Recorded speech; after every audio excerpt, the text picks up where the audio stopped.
In modern life, a peaceful mind is becoming increasingly elusive. Many people, including myself, often get caught in a spiral of perpetual anxiety. Even during moments when my state improves, I still find myself overthinking, analyzing every past or future situation. People with a tendency toward loneliness are particularly vulnerable to these mental states, as they think more and interact less with others. These patterns of negative thinking are often accompanied by destructive mental states. In this video, I will explore 5 negative mental states and how we can overcome them. First, there's guilt. Guilt can take 2 main forms. The first type occurs when someone genuinely makes a mistake, does something wrong, and thus feels guilty. This kind of guilt is undeniable and not necessarily negative. It's simply a reflection of reality. However, the second kind is problematic, when a person endlessly dwells on their past mistakes, or even isn't sure if they've done something wrong but still feels tormented by it. This can lead to irrational, negative thoughts about oneself. For instance, after failing an exam, you might start thinking you're worthless. Or if you don't meet society's minimum standards for success, you might begin to see yourself as a failure. In more serious cases, like infidelity, recognizing your wrongdoing and feeling the pain you caused others is healthy. But carrying the weight of that guilt for a lifetime doesn't help anyone. Guilt, when left unchecked, is a paralyzing state of mind, leading to suffering, self-loathing, and a loss of confidence. People burdened by guilt often start believing that everything bad is their fault, creating a deeper spiral of negativity. To overcome it, we need to forgive ourselves, change what we can, and accept what we cannot change. Practicing self-reflection and talking to those around us can help assess whether our negative self-perception aligns with how others view us. Ultimately, maintaining a peaceful mind is key. The second negative state is attachment. In Buddhism, attachment is viewed as a path to suffering. It's important not to confuse attachment with genuine love or appreciation for others. Romantic love, which society often glorifies as the ultimate goal, can sometimes be an unhealthy form of attachment, leading to emotions like hatred, jealousy, sadness, and anger. One day you may passionately love someone, and the next, hate them because they didn't reply to your message. Ask yourself, can real love turn into hatred in the blink of an eye? The answer is no, because that isn't true love, it's attachment. Attachment means having an excessive desire not to let go of someone or something. The opposite of attachment is aversion. According to Stoic philosophy, attachment and aversion are 2 sides of the same coin, both leading to stress. For example, if you're attached to someone, you'll suffer when they leave. But if you have aversion towards someone, you'll suffer when they come near. In both cases, you're attached to a specific outcome, and when that outcome doesn't happen, you experience pain. In both guilt and attachment, we are trapped in a cycle of expectation and fear, constantly measuring ourselves and our lives by unrealistic standards or ideals. True peace of mind comes from releasing these expectations, practicing acceptance, and focusing on the present. By understanding the nature of our mental states and cultivating self-compassion, we can begin to break free from these cycles of negativity. We can become attached not only to people or objects, but also to ideas and viewpoints about the world around us. To overcome this attachment, we need to replace it with unconditional love, practice letting go, understand the nature of human emotions, and accept the impermanence of life. The third mental state we need to address is jealousy. Jealousy, like attachment, is rooted in a desire to possess what others have, whether it's their partner, material wealth, or career success. The issue with jealousy is that it breeds resentment, not just toward the person you envy, but also toward yourself for not having what they possess. It's a form of suffering that subtly drains your energy. Rather than allowing jealousy to dominate, we can transform it into motivation for self-improvement. Instead of envying another person's success, we can find inspiration in it, or as Buddhism suggests, feel joy for the good fortune of others. When you genuinely feel happy for someone else's achievements, that positive energy will reflect back into your own life, preventing you from experiencing suffering just because of someone else's success. there will always be people who are more successful than you, and it would be exhausting to feel upset every time you encounter someone with things you desire.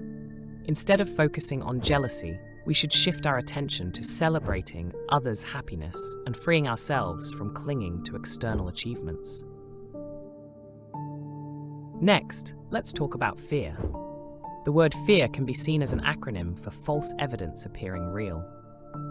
Often, we are afraid of future events that lead to anxiety about what might happen, creating insecurity in our minds.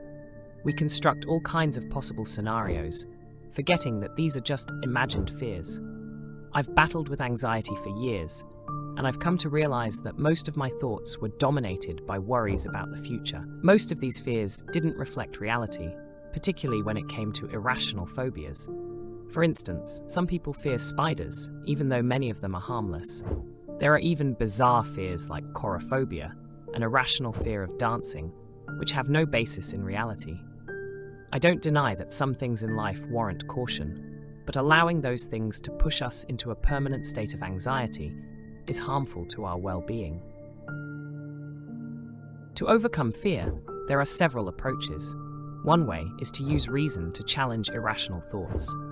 Cognitive behavioral therapy, CBT, is an effective tool for this, rooted in Stoic philosophy. Accepting our thoughts and calming the mind through meditation is another powerful method. Additionally, studying or directly facing the object of your fear can gradually diminish its power over you. Finally, let's address anger. The Dalai Lama once said, "When reason ends, anger begins." Therefore, anger is a sign of weakness. This doesn't mean that anger is always unreasonable. Many people have valid reasons for their anger. The problem, however, is the destructive nature of anger. It can seriously damage your life. Some people live in a state of constant anger and resentment, and even if their anger is justified, it consumes them from the inside, creating a barrier between them and the world around them. So justified anger is no different from a justified cancer. They both have a clear reason for existing, but both will ultimately destroy you. Understanding that anger, fear, jealousy, guilt, and attachment all share the common trait of being emotionally and mentally draining is crucial. By practicing self-awareness and cultivating emotional resilience, we can learn to break free from these negative states of mind. Letting go of expectations, accepting impermanence, and focusing on personal growth rather than external validation are all essential steps to achieving mental peace and emotional balance. Anger is like holding a hot coal with the intention of throwing it at someone else. You get burned before you ever release it. I used to be someone who angered easily, and sometimes I still fall into that trap, but now I realize that it's simply a waste of time and energy. To manage anger, one can practice forgiveness and compassion while closely observing their thoughts before allowing them to erupt. Instead of instantly reacting with anger, taking a moment to pause and contain it can prevent unnecessary harm to yourself and others. In many cases, the damage caused by anger is irreversible.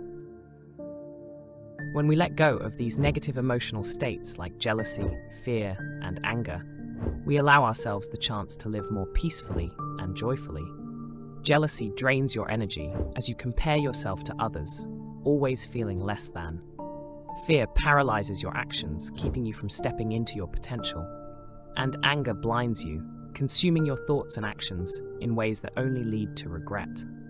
But by learning to manage and eventually overcome these emotions, we can reclaim the peace of mind that is often lost in the chaos of life.